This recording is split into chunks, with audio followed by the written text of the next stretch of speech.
28장 원소의 죽음.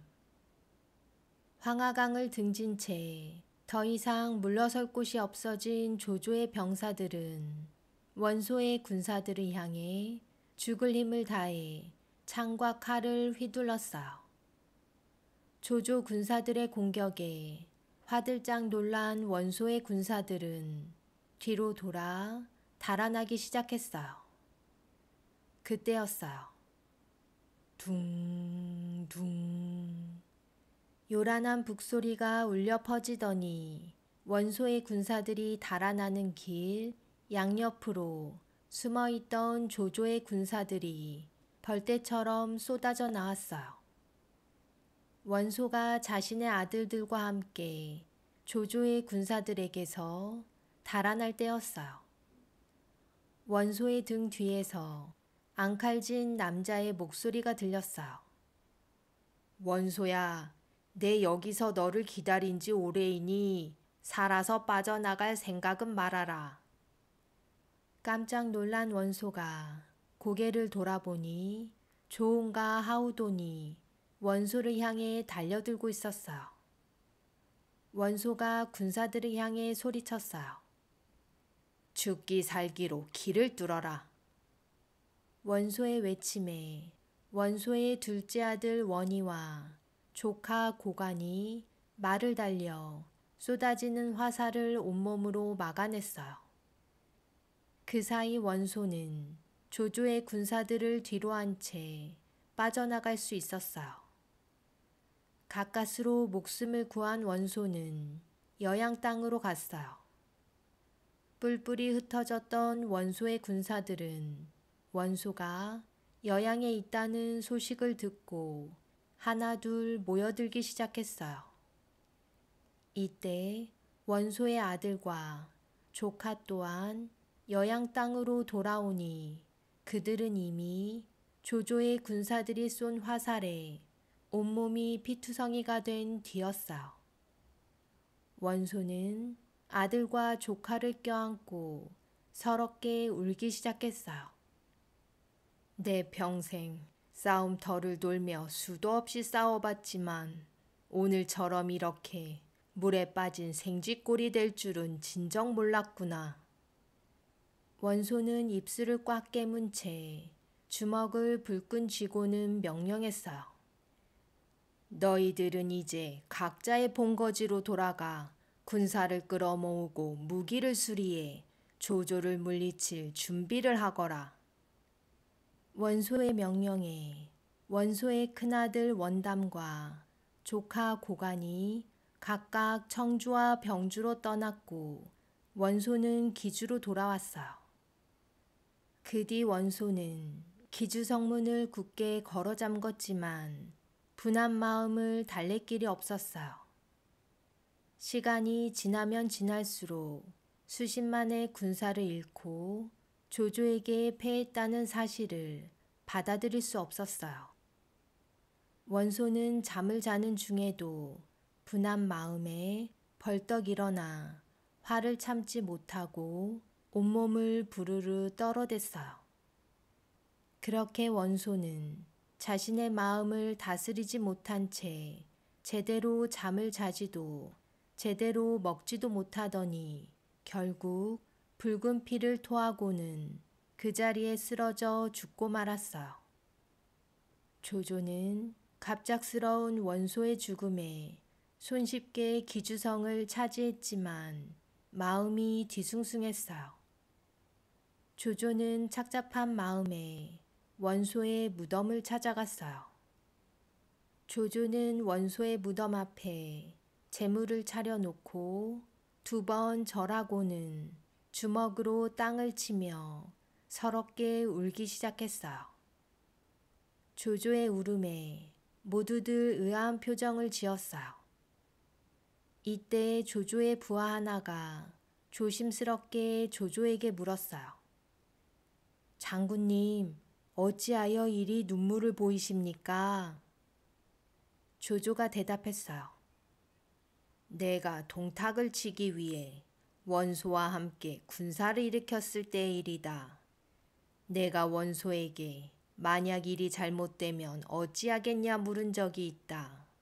그때 원소가 말하길 북쪽의 털을 잡아 사막의 무리들을 제압한 후 남쪽으로 천천히 나아가 전하를 통일할 것이라 답했다.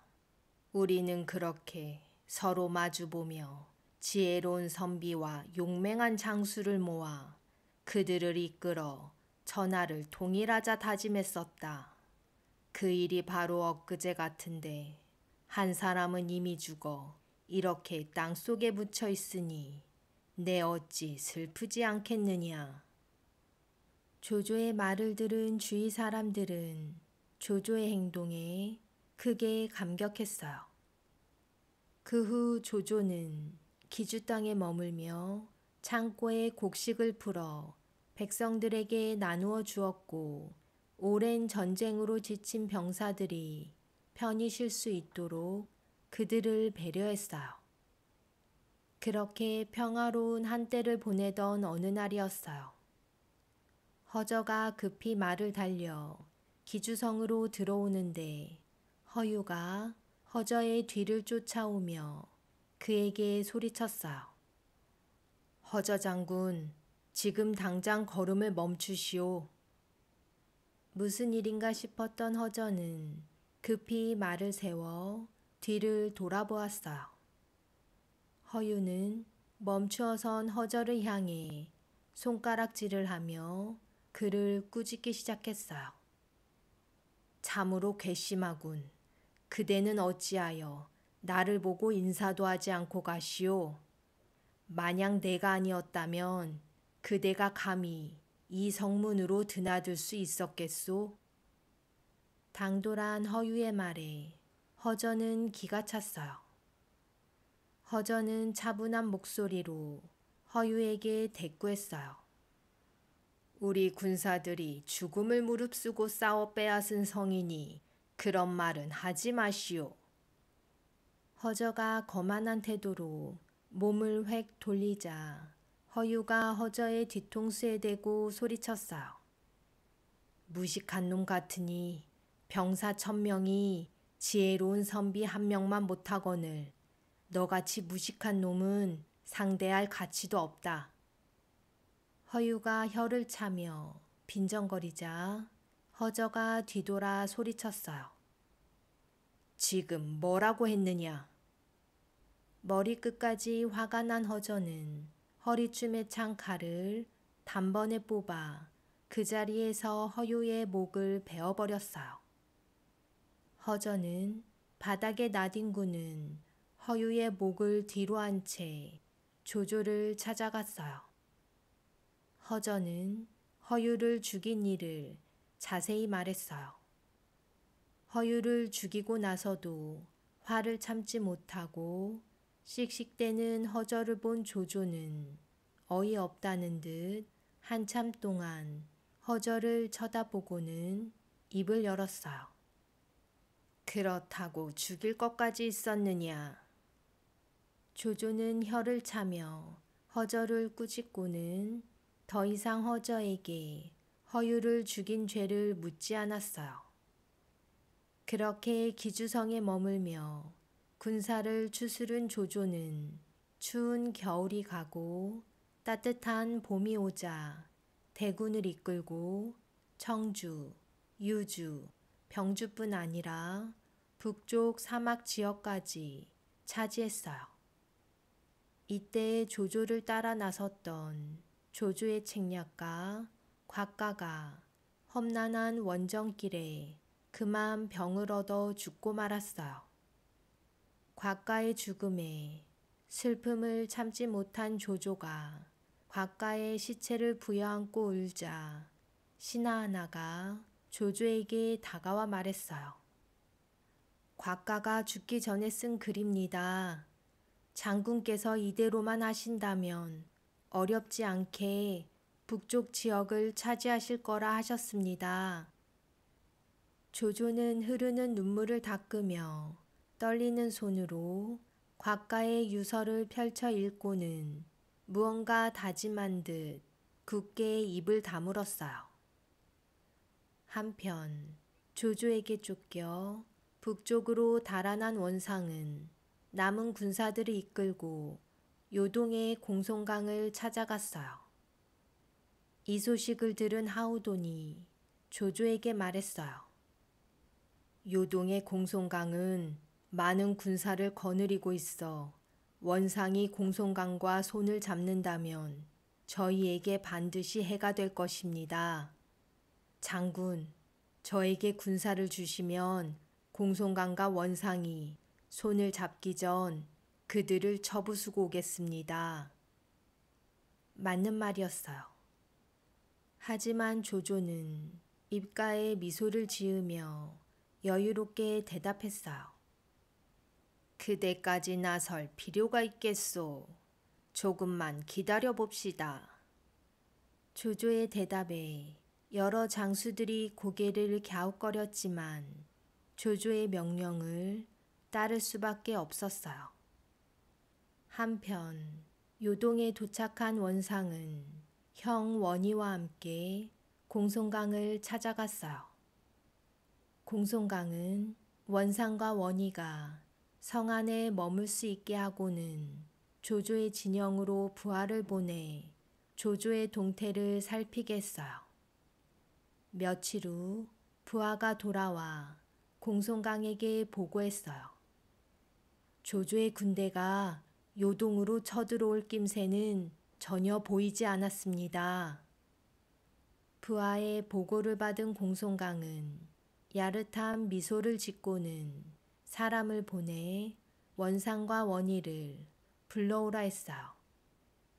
유난히 추운 북쪽 지역의 차가운 바람에 원상과 원희가 꽁꽁 언 두 손을 호호 불며 공송강의 방 안으로 들어갔어요. 원상과 원희의 눈에 방 한가운데 놓인 기다란 탁자 너머로 도톰한 방석을 깔고 바닥에 앉아있는 공송강이 보였어요.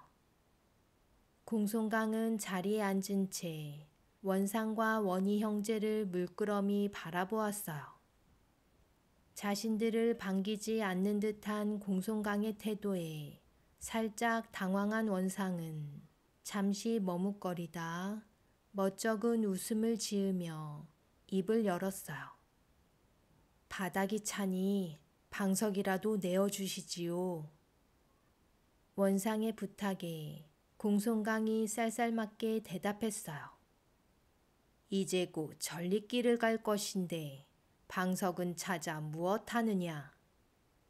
뜻을 알 수 없는 공송강의 말에 원상이 의아한 표정으로 되물었어요.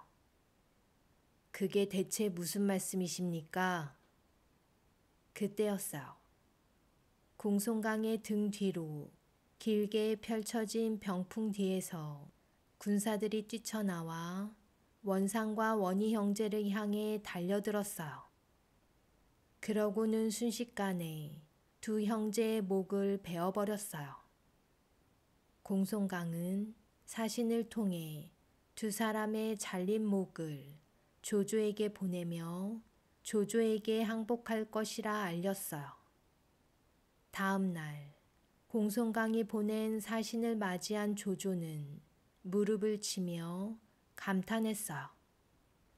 과연 곽가로구나. 뜬금없는 조조의 말에 신하들이 물었어요. 어찌하여 그런 말씀을 하십니까? 조조는 신하들에게 곽가의 유서를 펼쳐 보여주었어요. 그 내용은 다음과 같았어요. 원상과 원희 형제가 요동으로 달아나거든 장군께서는 절대 그들을 쫓지 마십시오. 공송강은 예전부터 원상과 원희 형제에게 요동 땅을 빼앗길까 두려워했으니 두 형제를 의심할 것입니다.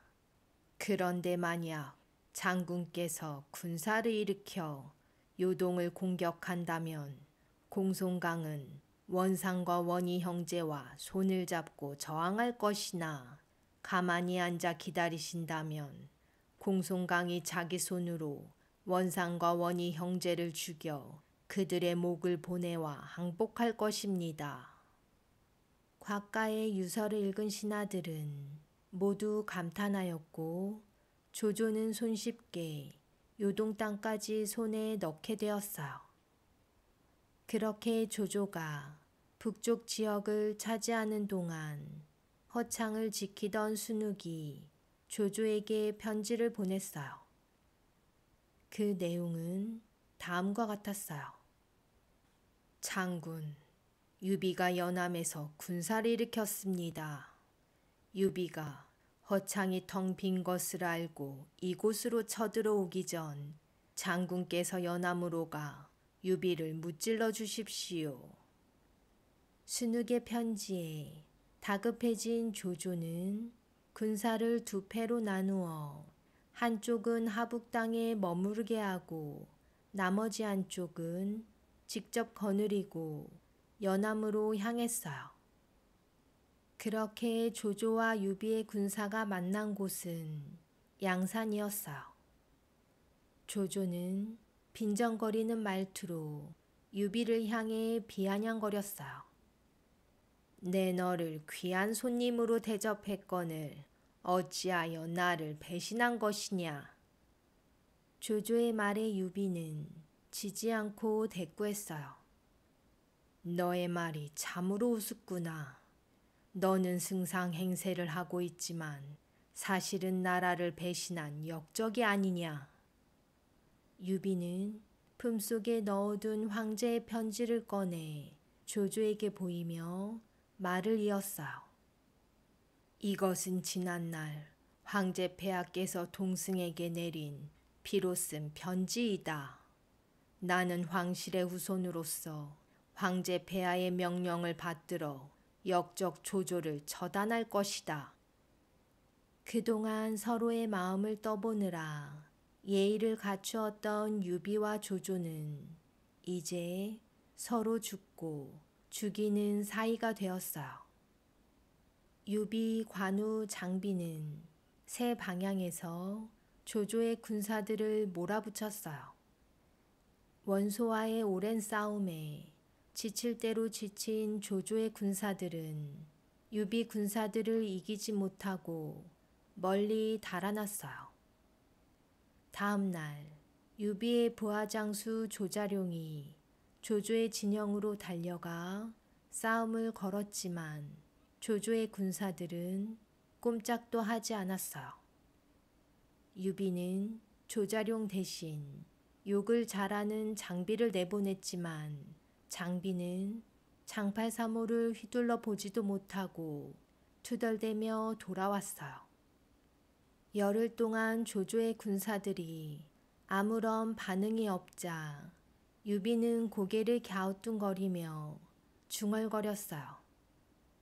참으로 수상하구나. 꽤 많은 조조가 무슨 꿍꿍이를 쓰고 있는 것이 분명하다. 그때였어요. 병사 하나가 황급히 달려와 유비에게 보고했어요. 큰일 났습니다. 유벽이 보낸 장수가 이곳으로 양식을 운반해오다 조조 군사들에게 포위됐습니다. 화들짝 놀란 유비는 서둘러 장비를 보냈어요. 그런데 장비가 떠나기도 전 또 다른 병사가 급히 달려와 유비에게 보고했어요. 큰일 났습니다. 하우돈이 뒷길로 우리 진영을 돌아가 연암을 공격하고 있습니다. 유비는 그제서야 조조의 군사들이 꼼짝도 하지 않고 조용히 지냈던 이유를 알 수 있었어요. 이럴 수가. 조조의 꾀임에 속았구나. 유비는 그 즉시 관우를 연암으로 보냈어요. 그런데 관우가 떠난 다음 날 또 다른 병사 하나가 헐레벌떡 달려와 유비에게 보고했어요. 큰일 났습니다. 유벽은 하우돈의 공격을 받아 성을 버리고 달아났고 관우 장군은 조조 군사들에게 포위됐습니다. 조조의 거듭된 공격에 정신을 차리지 못한 유비는 넋이 나간 듯 멍하니 서 있었어요. 그때 장비의 부하가 온몸이 흙투성이가 된 채 헐레벌떡 달려와 유비에게 보고했어요. 큰일 났습니다. 장비 장군이 조조 군사들에게 포위됐습니다. 장군, 어서 피하셔야 합니다. 사방에서 휘몰아치는 조조의 공격에 눈앞이 캄캄해진 유비는 두 눈을 감은 채 고개를 떨구었어요.